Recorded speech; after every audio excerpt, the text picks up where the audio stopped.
Hello everyone. हमने अपने previous section में ओम्स लॉ से रिलेटेड कुछ न्यूमेरिकल्स डिस्कस किए थे। आज हम अपने next topic that is methods of joining the resistors discuss करेंगे। हमारे पास रजिस्टर को जॉइन करने के टू मेथड्स होते हैं। First one is resistance in series and second one is resistance in parallel. हम रेजिस्टेंस को सीरीज़ में भी लगा सकते हैं और हम रेजिस्टेंस को पैरेलल में भी लगा सकते हैं। सबसे पहले हम फर्स्ट अपना मेथड डिस्कस करेंगे रेजिस्टेंस इन सीरीज़। रेजिस्टेंस को मतलब सीरीज़ में हम कैसे लगा सकते हैं। ये देखो, इसमें जो हमारे पास क्या है, इस वाले सर्किट में हमारे पास 3 रेजिस्टेंस है, R1 R2 R3। ठीक है, R1 का एंड है जो R2 से कनेक्ट है, R2 का एंड है R3 से कनेक्ट है। इसको क्या बोलते हैं कि जो रेजिस्टेंस है हमारा इसमें सीरीज़ में है। अगर एक एंड के साथ दूसरे का स्टार्टिंग कनेक्ट हो, ऐसे वाला हो। ठीक है, अब इसमें क्या है, ये क्या है, हमारे पास एक इलेक्ट्रिक सर्किट है जिसमें हमारे पास 3 रजिस्टर्स हैं जिनकी रेजिस्टेंस है R1 R2 R3।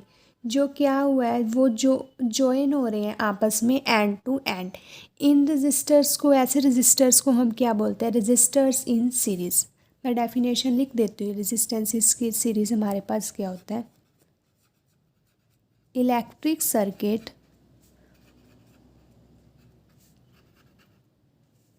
in which 3 resistors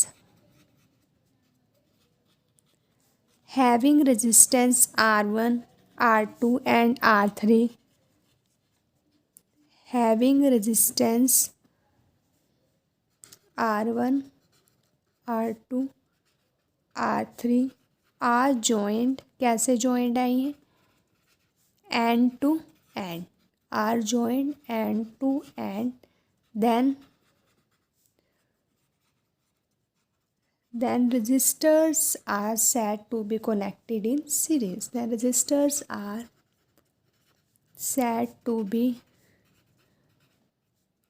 connected in series। अब हम क्या करते हैं, अगर हम अपना स्विच ऑन करें तो जो हमारा एमीटर से जो हमारा करंट फ्लो होगा तो वो क्या करेगा, हर एक रेजिस्टेंस में सेम जाएगा। एक ही वे है ना उसके पास जाने के लिए। सबसे पहले R1 से पास होगा वो, फिर सेम करंट R2 से पास होगा, फिर R3 से पास होगा। ठीक है, तो जो हमारे पास क्या होता है, जो हमारे पास रेजिस्टेंस इन सीरीज़ होते हैं, इसमें क्या होता है, हमारे पास जो करंट होता है वो क्या होता है, सेम करंट पास होता है। ठीक है, तो हमारे पास जो हमारे पास क्या है, जो पोटेंशियल डिफरेंस है V, वो क्या होता है, सम होता है इंडिविजुअल रेजिस्टेंस के जो इनका अलग अलग पोटेंशियल। R1 के अक्रॉस जो पोटेंशियल डिफरेंस है, R2 के अक्रॉस जो पोटेंशियल डिफरेंस है और R3 के अक्रॉस जो पोटेंशियल डिफरेंस है, दैट इज़ जो पोटेंशियल डिफरेंस है V, वो क्या है, इज़ द सम ऑफ, जो ओवरऑल इनका पोटेंशियल डिफरेंस है वो क्या है, is the sum of each individual register.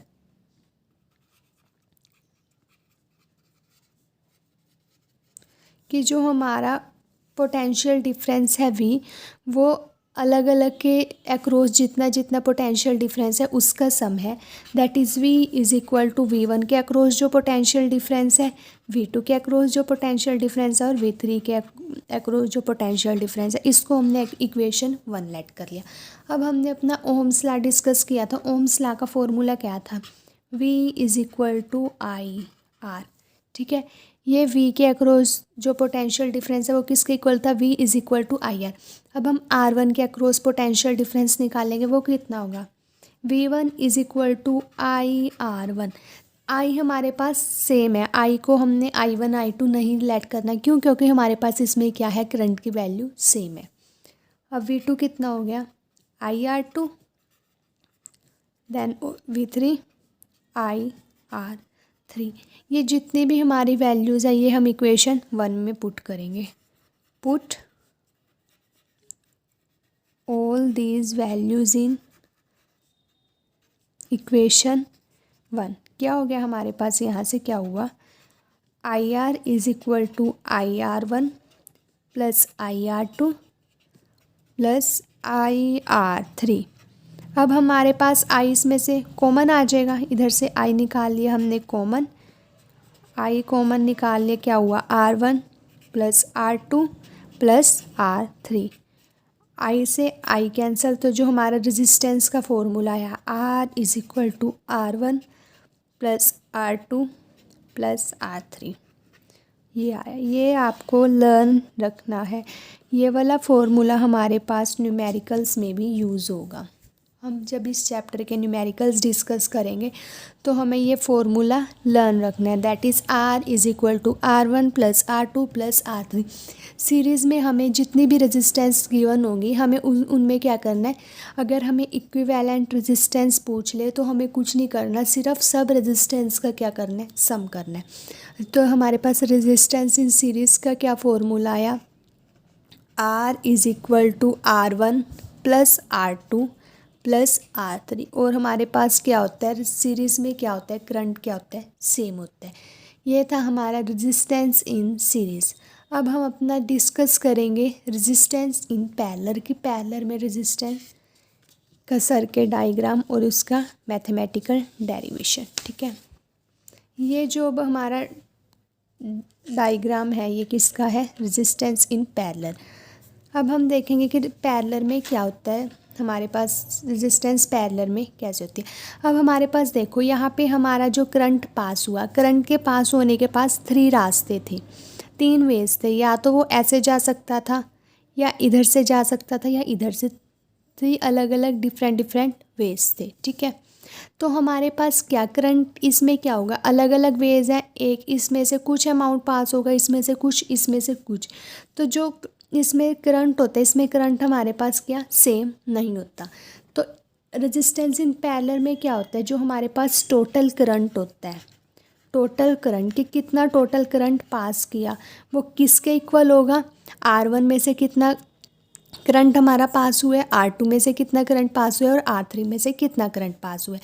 That is total current is equal to क्या है, sum of all the separate current in each branch, कि हर एक ब्रांच में से हमारा कितना डिफरेंट करंट पास हुआ है। तो हम टोटल करंट हमने आई लेट कर लिया, तो हमारे पास कितना हुआ, R1 में से लेट कर लिया हमने I1 करंट पास हुआ, R2 में से हमने लेट कर लिया I2 करंट पास हुआ और R3 में से हमने लेट किया I3 करंट पास हुआ। इसको हमने इक्वेशन 1 लेट कर दिया। अब अगेन हम क्या लगाएंगे, ओहम्स लॉ लगाएंगे। ओहम्स लॉ क्या होता है, हमारे पास V is equal to I R. हमने यहाँ से I की वैल्यू निकाली, I क्या हो गया V अपॉन R। अब हम I1 के अक्रॉस निकालेंगे कि हमारे पास करंट कितना आता है, I1 के अक्रॉस और R1 रेजिस्टेंस के अक्रॉस। इसमें क्या होगा, पोटेंशियल डिफरेंस हमारा सेम रहेगा, दैट इज़ पोटेंशियल डिफरेंस को हम क्या V ही पुट करेंगे। तो I के अक्रॉस क्या हो गया, I is equal to V upon R। अब हम I1 करंट निकालेंगे जो R1 के अक्रॉस है, I1 कितना हो गया V अपॉन R1। अब हम R2 के अक्रॉस करंट निकालेंगे, that is I2 is equal to V upon R2। Again हम R3 के अक्रॉस करंट निकालेंगे जो हमारे पास होगा I3 is equal to V upon R3। अब ये हमारी जो वैल्यूज़ हैं I की, I1 की, I2 की एंड I3 की, ये हम इक्वेशन 1 में पुट करेंगे। Put all these values in equation 1। ठीक है, इसमें हमें पुट किया तो क्या हुआ, V अपॉन R, इसको ना RP लिख लो पैरेलल में। ठीक है, V upon RP is equal to V upon R1 plus V upon R2 plus V upon R3। हमने यहाँ से V कॉमन ले लिया,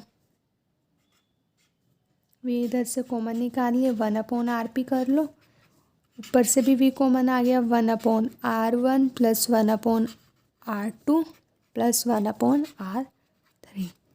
V से V कैंसिल हो गया, क्या हुआ मिला हमें 1 upon RP is equal to 1 upon R1 plus 1 upon R2 plus 1 upon R3। हमारे पास रेजिस्टेंस इन पैरेलल का जो फॉर्मूला आया वो आया 1/RP is equal to 1/R1 plus 1/R2 plus 1/R3। हम पैरेलल में क्या करते हैं, जो भी हमें रेजिस्टेंस गिवन होगी सबसे पहले हमें उसका रेसिप्रोकल करना है, देन उसका एलसीएम वगैरह लेके उसको ऐड करके सोल्व करना है। ठीक है, ये थी हमारे पास resistance in series and resistance in parallel.